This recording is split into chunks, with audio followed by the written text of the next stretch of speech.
Major fund houses have stopped accepting lump sum investments in small cap and mid cap funds. This comes after SEBI warned of froth or bubble in the market. In view of this, we spoke to experts to understand how an investor can deal with the recent meltdown in small and mid cap stocks. So investors have two ways to deal with this when one part of the market starts to correct. One is that if they have leverage positions, they may have to sell whichever positions are, where they are in the money, so that they can get out of those positions where they're losing money. The one thing that can happen is the impact of leverage that can play out.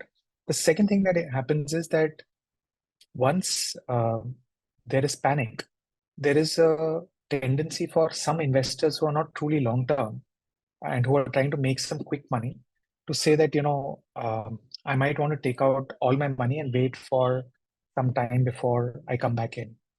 So I think the way to think about this is, if you're a long-term investor, I think especially on the larger companies, if you do see this spillover happen, then I think it's a good time to actually participate and build a long-term portfolio in the process. Most experts recommend focusing on large cap stocks for safety rather than chasing small caps with stretched valuations.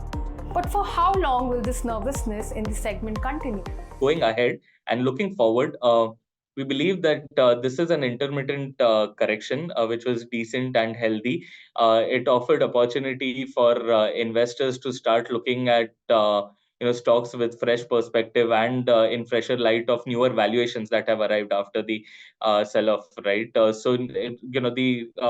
growth was largely secular since quite some time. So this pullback has offered an opportunity for further growth. I believe that the small and mid cap segments should not be viewed as an umbrella or as a basket in itself, because these segments houses various subsectors and industries that are unique to this market cap category, right? So it only makes sense to view stocks from a very bottom up perspective. Of course, a bottom up perspective would also include looking at the quality of the companies, looking at the quality of their earnings, and a wide array of fundamentals that come into play. So considering all of this, we believe that going ahead, the prospects for mid and small caps still remain positive. However, one must be very selective of the stocks or the plays that they want to undertake within the segment.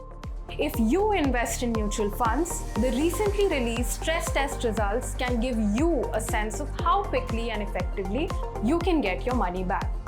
If you found this video helpful, subscribe to our YouTube channel for more such content.